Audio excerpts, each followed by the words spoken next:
Did you know that untreated beak-related issues can cost your farm? For example, it can bring issues like stress, low production, and even death to your poultry. So, today we are going to go in this video. Just follow me in this video and we are going to talk about it.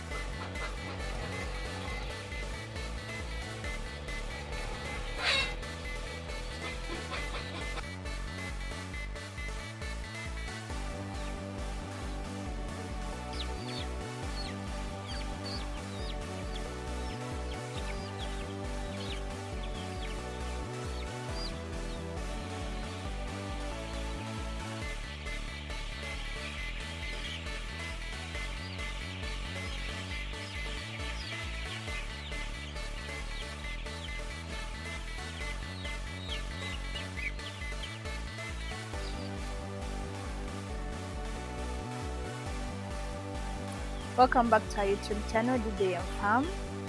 My name is Apollo Edith. I want to appreciate everyone who has been following us on this channel, who has been watching, especially the returning viewers. Please, thank you so much for always following our videos, liking, and also leaving your comment. And then those that are new, if this is your first time to come across our video, please subscribe, like, hit that bell, the notification bell, so that you don't miss the next upcoming video that we are going to be uploading. And please like. We are also going to see how the baking is done. We are going to see the different methods of debaking and the ones preferably we used as a farm. So I want us first to understand what is debaking. Debaking, it's just a process whereby you reduce the beak, the tip part of the beak, like that front part of the beak of a bird, when it's overgrown.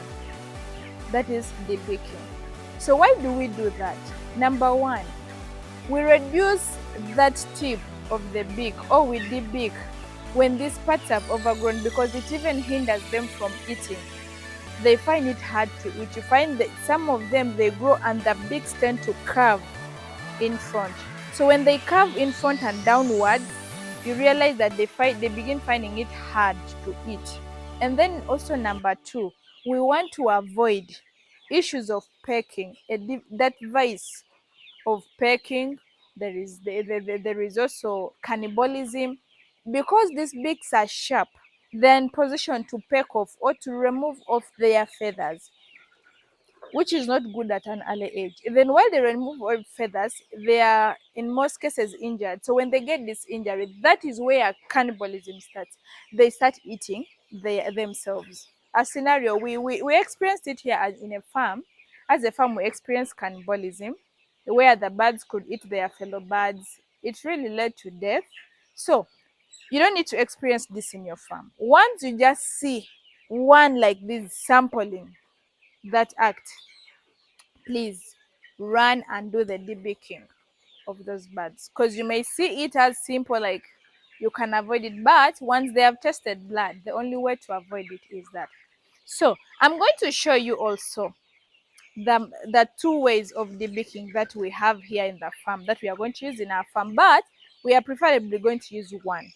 So we have this manual.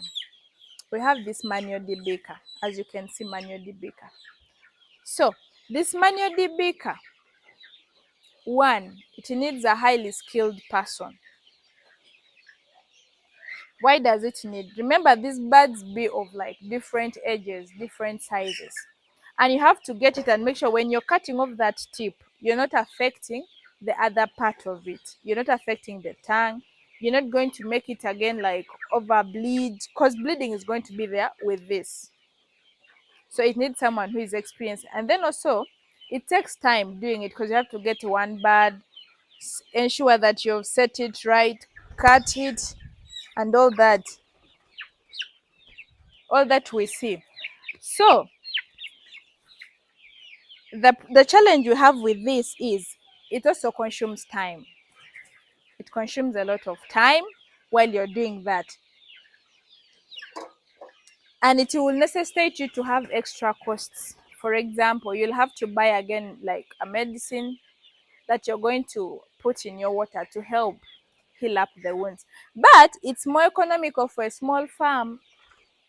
If you have like let's say maybe 200 birds, 300 birds, you can use this. You can use this. But if you're having a big farm like ours, where we have thousands of birds, the best is this. You preferably use this automated cutter. Now, this automated cutter one, it uses power. So there is that cost you're going to incur of power. But it has advantage that one, it saves time. Like while you're doing it, it saves time. It's just that you have to get people who are going to be catching these birds and bringing to you. One person will be seated there, or even two people can sit around this machine, and then others will be catching the birds, and then they be bringing. And they chop the beak, they throw them over the other side, as you're going to be seeing, because it's the one we are going to be using. Now, the advantage also this machine has is that for it does three things at a go. It cuts the beak, it stops it from bleeding because it cuts and burns, and then in that burning it sterilizes, and then it seals. The beak gets sealed. Yes, there is that stress, there is that pain of the bird passing through the heat, but the advantage is that that part is sealed. Unlike the first one I showed you, that one, the bird has to heal in a process. It can even take 4 to 5 days for that bird to start getting normal, get off from that stress and all that. But this one, just after that, actually when you do it in the morning and you check on that bird in the evening, it's back to normal. It's back on its foot, it's still lively. And that's why we are going to use this. It is saving our time, since we are going to have so many birds that we are going to use, and also those advantages I have just told you. So you're going to see how we are going to really use this machine for it. But before that, if you're preparing to debake your birds, there are things that you have to put in place. For example, I'm going to give you a quick one and the most important one. These birds, once you debake them, first of all, that stress is going to reduce their eating rate. Their feeding rate is really going to lower down. So you make sure that you give them water that has glucose. That water gives them energy, because we want our birds to be lively, to keep having that energy. So make sure there is enough water, like enough water, enough and clean water for these birds that they're going to take after that process of debaking them, to keep them lively, to keep them moving on until when they can settle to start feeding. And then also on the feeds, ensure that the feeds you're having are in smaller sizes. There is one, like now ours 1 month, they even eat the broken maize, like bigger part, because a bit. But because of this, you realize that their wound, that beak there, it's a wound, and it's going to hurt them to eat. So you give them a bit with a smaller, let's say a lesser millimeter, like smaller feeds with smaller millimeters. So you give them those ones, they be eating, they can get it and they don't feel a lot of pain. You can give it like for 2 days, then the other days they get back to normal. But remember, this debeaking also, it is not just something you do once, because the beak is just like these nails that we have. You cut, they grow, you cut, they grow. So depending on how long you're going to keep your birds, also matters how many times you're going to do the debeaking. If you're let's say if you're just taking care of birds like for 1 month, just 1 month, and you're disposing them off, there is no need for you to debake. But if your birds are going to stay with you for longer than a month, then there will be need for you to carry out debaking in your farm. And every time you realize that these beaks have overgrown, please debake. It depends. Sometimes maybe after 3 weeks, after 4 weeks, you again do the debaking.